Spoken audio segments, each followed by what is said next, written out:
Hi good morning. അപ്പോൾ നമ്മുടെ ഇന്നത്തെ ഒരു നാടൻ ഒഴിച്ചുകറിയാണ് കേട്ടോ. ഇത് കണ്ടോ, നല്ല കുറുകിയ രീതിയിലിരിക്കുന്ന ഒരു നാടൻ കറിയാണ്.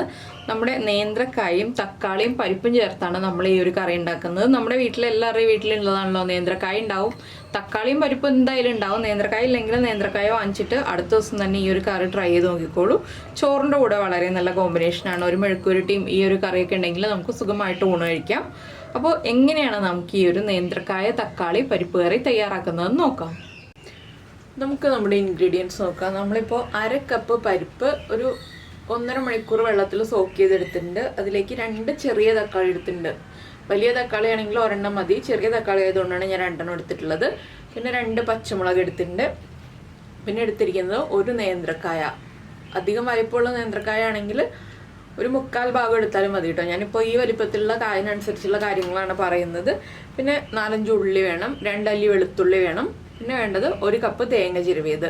അപ്പോൾ ആദ്യം നമുക്ക് ഈ പരിപ്പ് ഒന്ന് കുക്ക് ചെയ്യാൻ വയ്ക്കാം. എല്ലാത്തിനും പല കുക്കിംഗ് ടൈമാണ്. അതുകൊണ്ട് തന്നെ നമ്മൾ ഒരുമിച്ച് വെച്ചിട്ടുണ്ടെങ്കിൽ പലതും ഉടഞ്ഞു പോവും, ചിലത് കുക്കായി വരില്ല, അങ്ങനെയൊക്കെ ഉണ്ട്. അപ്പോൾ ഞാൻ ആദ്യം പരിപ്പ് കുക്കറിൽ കുക്ക് ചെയ്യാൻ വയ്ക്കാൻ പോവാണ്. അതിനുശേഷമാണ് നേന്ത്രക്കായ നമ്മൾ ചെറുതായിട്ട് കട്ട് ചെയ്തിട്ട് ചട്ടിയിൽ കുക്ക് ചെയ്യാൻ വയ്ക്കുന്നത്. നേന്ത്രക്കായും പരിപ്പും ഒരുമിച്ച് കുക്ക് ചെയ്യാൻ വെക്കണം എന്നുണ്ടെങ്കിൽ തലേ ദിവസം പരിപ്പ് വെള്ളത്തിലിട്ടിട്ട് വെക്കണം. അപ്പോഴേ നമുക്ക് രാവിലെ നേന്ത്രക്കായും പരിപ്പും ഒരുമിച്ച് തന്നെ കുക്ക് ചെയ്യാൻ വയ്ക്കാൻ പറ്റുള്ളൂ. അപ്പോൾ ആദ്യം നമുക്ക് കുക്കറിലേക്ക് പരിപ്പ് മാറ്റാം. അപ്പോൾ പരിപ്പിൻ്റെ കൂടെ ഞാനിപ്പോൾ ഉപ്പും കുറച്ച് മഞ്ഞൾപ്പൊടിയും മാത്രം ചേർത്തിട്ടാണ് വേവിക്കാൻ പോകുന്നത്. ബാക്കിയുള്ളതൊക്കെ നമ്മൾ നേന്ത്രക്കായ വേവിക്കുമ്പോൾ അതിലേക്കാണ് ചേർക്കാൻ പോകുന്നത്. അപ്പോൾ പരിപ്പിന് ആവശ്യമായിട്ടുള്ള വെള്ളം ചേർത്തിട്ട് ഒരു 2-3 വിസിൽ വരുന്നത് വരെ, നിങ്ങളുടെ കയ്യിലുള്ള പരിപ്പിൻ്റെ കുക്കിംഗ് ടൈം എത്രയാണോ അതനുസരിച്ച് 2-3 വിസിൽ വരുന്നത് വരെ, പരിപ്പ് നന്നായിട്ട് ഉടഞ്ഞു വരുന്ന രീതിയിലാണ് ഞാൻ വേവിക്കുന്നത്. നിങ്ങൾക്ക് നന്നായിട്ട് ഉടയുണ്ടാകുന്നുണ്ടെങ്കിൽ ചിലപ്പോൾ 2 വിസിൽ വരുന്നത് വരെ മതിയാവും. ഞാനിതിപ്പോൾ 3 വിസിൽ വരുന്നത് വരെ വേവിച്ചെടുക്കാൻ പോവാണ്. ഉപ്പും മഞ്ഞൾപ്പൊടിയും മാത്രമേ ചേർക്കുന്നുള്ളൂ. ഇപ്പോൾ നമ്മൾ നമ്മുടെ നേന്ത്രക്കായൊക്കെ ഇതുപോലെ ചെറിയ പീസുകളായിട്ട് കട്ട് ചെയ്തെടുത്തിട്ടുണ്ട്. ക്യൂബ്സ് ആയിട്ട് കട്ട് ചെയ്തെടുക്കുക. കറക്റ്റ് ക്യൂബ്സ് ആയിട്ടല്ല കേട്ടോ, നമ്മൾ പൊട്ടറ്റോ ഒക്കെ കട്ട് ചെയ്യുന്ന പോലെ ക്യൂബ്സ് ആയിട്ടല്ല. ഇത് 4 ആയിട്ട് നീളത്തിൽ കട്ട് ചെയ്തിട്ട് ചെറിയ പീസുകളാക്കി എടുക്കുക. അതുപോലെ തന്നെ തക്കാളിയും ഈ ഒരു വലിപ്പത്തിൽ ഇത്രയുള്ള പീസുകളായിട്ട് കട്ട് ചെയ്തെടുത്തിട്ടുണ്ട്. ഒരു തക്കാളി 8 ആയിട്ട് മുറിച്ചെടുത്തിട്ടുണ്ട്. ഇനി നമുക്കിത് ഒരു ചട്ടിയിലേക്ക് വേവിക്കാൻ വയ്ക്കാം. അപ്പോൾ എന്തൊക്കെയാണ് അതിലേക്ക് ചേർക്കുന്നതെന്ന് പറയാം.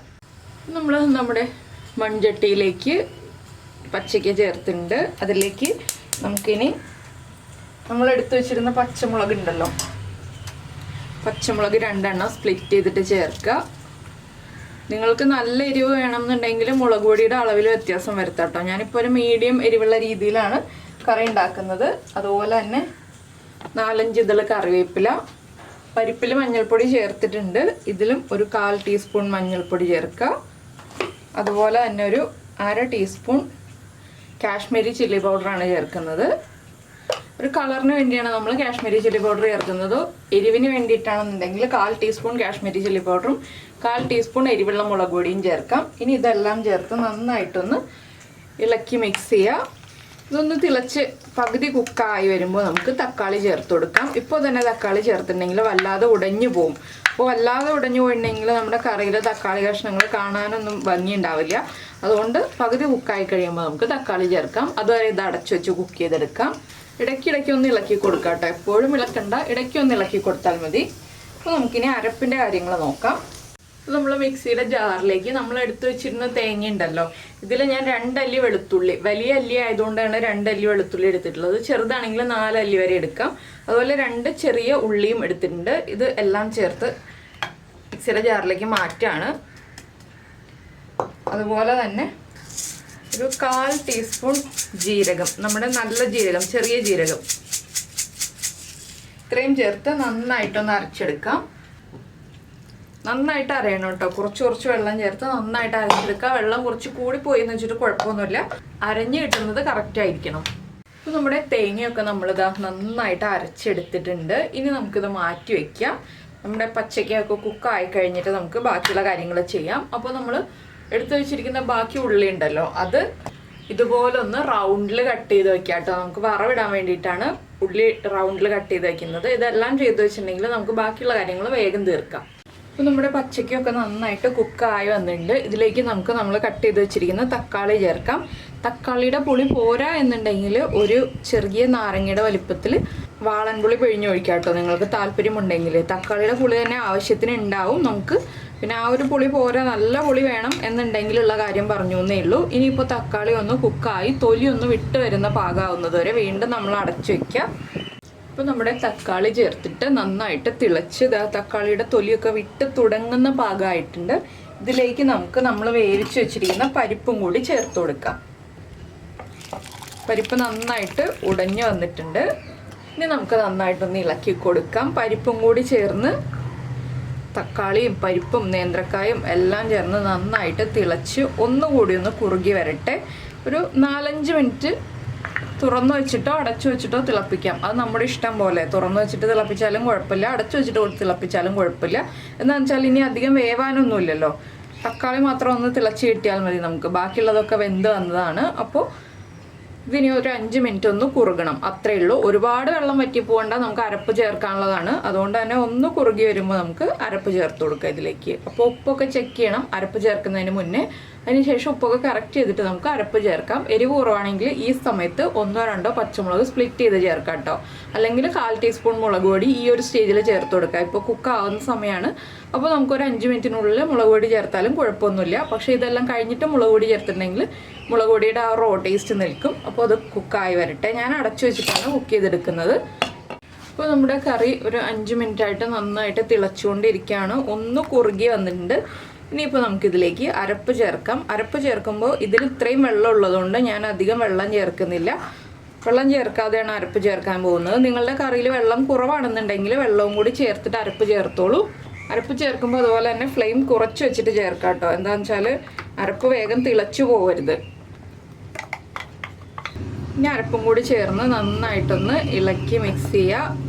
ഒരു 2 മിനിറ്റ് ലോ ഫ്ലെയിമിൽ വെച്ചിട്ട് ഇളക്കി കൊടുത്തുകൊണ്ടിരിക്കുക. എന്താണെന്ന് വെച്ചാൽ നമ്മുടെ അരപ്പിൽ വെളുത്തുള്ളി ഉണ്ട്, ഉള്ളിയുണ്ട്, ജീരകമുണ്ട്, ഇതിൻ്റെയൊക്കെ ആ റോ ടേസ്റ്റ് മാറി വരുന്നത് വരെ നമ്മളൊന്ന് ഇളക്കി കൊടുക്കണം. അപ്പോൾ മഞ്ഞൾപ്പൊടിയുടെ കളർ കുറവായിട്ട് തോന്നുകയാണെങ്കിൽ മഞ്ഞൾപ്പൊടി നമുക്ക് വറവിടുമ്പോൾ ചേർക്കാം കേട്ടോ. ഇപ്പോൾ ഈ കറിക്ക് ഇത്തിരി കളർ കുറവാണ്. ഞാനിപ്പോൾ ഒരു 1/4 ടീസ്പൂൺ മഞ്ഞൾപ്പൊടിയും കൂടി വറവിടുമ്പോൾ ചേർത്ത് കൊടുക്കുന്നുണ്ട്. അതൊക്കെ നമുക്കിനി മുളക് പൊടിയാണെങ്കിലും മഞ്ഞൾപ്പൊടി ആണെങ്കിലും വറവിടുമ്പോൾ ചേർത്ത് കൊടുക്കാം.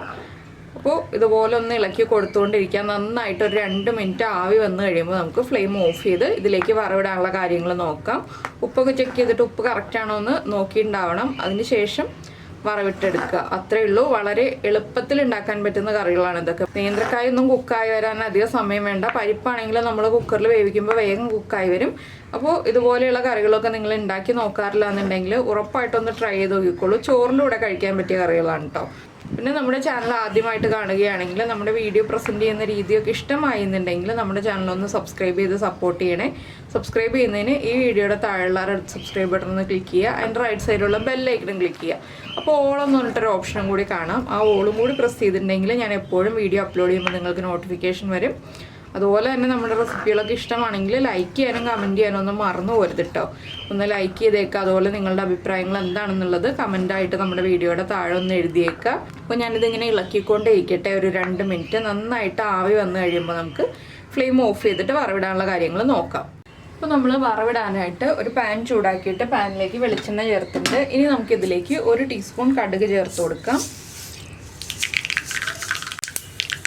കടുക് പൊട്ടി കഴിയുമ്പോൾ നമ്മൾ നേരത്തെ റൗണ്ടിൽ കട്ട് ചെയ്ത് വെച്ചിരുന്ന ഉള്ളി ഉണ്ടല്ലോ അത് ചേർത്ത് കൊടുക്കുക. അതിൻ്റെ കൂടെ തന്നെ 2 വറ്റൽമുളകാണ് ഞാനിപ്പോൾ ചേർക്കുന്നത്. പിന്നെ കുറച്ച് കറിവേപ്പില. ഈ ഉള്ളിയുടെ കളർ ഒന്ന് ചേഞ്ച് ആയി തുടങ്ങുമ്പോൾ നമുക്ക് ഇതിലേക്ക് ഇനി മഞ്ഞൾപ്പൊടി ആണെങ്കിൽ മഞ്ഞൾപ്പൊടി, അല്ലെങ്കിൽ മുളക് പൊടി ആണെങ്കിൽ മുളക് പൊടി, ഏതാണ് നമുക്ക് ആവശ്യമുള്ളതെന്ന് വെച്ചിട്ടുണ്ടെങ്കിൽ ചേർത്ത് കൊടുക്കാം. എരിവാണ് വേണ്ടതെങ്കിൽ മുളക് പൊടി ചേർക്കുക, കളറാണ് വേണ്ടതെങ്കിൽ മഞ്ഞൾപ്പൊടി ചേർക്കുക. ഉള്ളിയുടെ കളറൊന്ന് മാറി വരട്ടെ. അതുവരെ ഇതുപോലെ ഇളക്കിക്കൊണ്ടിരിക്കുക. എല്ലാ കറികൾക്കും വറവിടുന്ന പോലെ തന്നെ നമ്മൾ സാധാരണ ചെയ്യുന്ന രീതി തന്നെ. പിന്നെ ഇതിലേക്ക് കറിയുടെ കളർ കുറവാണെങ്കിൽ മാത്രം പൊടികൾ ചേർത്ത് കൊടുക്കുക. കറിക്ക് കളർ ഉണ്ടെന്നുണ്ടെങ്കിൽ പൊടികൾ ചേർക്കേണ്ട ആവശ്യമില്ല കേട്ടോ. അപ്പോൾ വറവിലേക്ക് പൊടികൾ ചേർക്കുമ്പോൾ പ്രത്യേകം ശ്രദ്ധിക്കേണ്ട ഒരു കാര്യം എന്താണെന്ന് വെച്ചാൽ ഫ്ലെയിം ഓഫ് ചെയ്തിട്ട് മാത്രം ചേർക്കുക. ഫ്ലെയിം ഓൺ ചെയ്ത് വെച്ചിട്ട് ചേർത്തിട്ടുണ്ടെങ്കിൽ വേഗം തന്നെ കരിഞ്ഞു പോകും.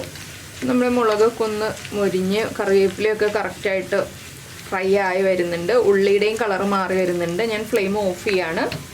ഇനി ഇതിലേക്ക് ഒരു 1/4 ടീസ്പൂൺ മഞ്ഞൾപ്പൊടി. ഇതും കൂടി ചേർത്ത് ആ മഞ്ഞൾപ്പൊടിയുടെ റോ ടേസ്റ്റ് മാറി വരുന്നത് വരെ ഇളക്കുക. ഞാൻ മഞ്ഞൾപ്പൊടി ചേർക്കുന്നതിന് മുന്നേ തന്നെയായിട്ട് ഫ്ലെയിം ഓഫ് ചെയ്തിട്ടുണ്ട്. ഇനി പാനിൻ്റെ ചൂടിൽ ആ എണ്ണയിൽ കിടന്നിട്ട് മഞ്ഞൾപ്പൊടി മൊരിഞ്ഞ് വന്നോളും. നമുക്കിനി ഇത് കറിയിലേക്ക് ചേർത്ത് കൊടുക്കാം. അപ്പോൾ ഞാൻ വറവ് കറിയിലേക്ക് ചേർക്കുകയാണ്. എണ്ണയും കറിവേപ്പിലയും എല്ലാം ചേർത്ത് നന്നായിട്ടൊന്ന് ഇളക്കി മിക്സ് ചെയ്യുക. അതിനുശേഷം നമ്മളൊന്ന് അടച്ചു വെച്ചിട്ട് ചൂട് മാറി കഴിയുമ്പോൾ ചോറിൻ്റെ കൂടെ ചേർത്ത് ഉപയോഗിക്കാം. അപ്പോഴാണ് കറക്റ്റ് നമുക്ക് ആ കറിയുടെ ടേസ്റ്റ് എൻജോയ് ചെയ്യാൻ പറ്റുക. ചൂടോടുകൂടി കഴിച്ചിട്ടുണ്ടെങ്കിൽ കറിയുടെ ടേസ്റ്റ് എൻജോയ് ചെയ്യാൻ പറ്റില്ല. അപ്പോൾ ഇത്രയേ ഉള്ളൂ നമ്മുടെ നേന്ത്രക്കായ പരിപ്പ് തക്കാളി കറി. അപ്പോൾ നിങ്ങൾ ഉണ്ടാക്കി നോക്കിയിട്ടില്ലെങ്കിൽ ഉറപ്പായിട്ട് ഉണ്ടാക്കി നോക്കിയിട്ട് കമൻറ്റ് ചെയ്യാൻ ഞാൻ നേരത്തെ പറഞ്ഞ പോലെ മറന്നു പോരുത് കേട്ടോ. അപ്പോൾ എന്തായാലും നമുക്ക് നമ്മുടെ അടുത്ത റെസിപ്പിയുമായിട്ട് നാളെ കാണാം.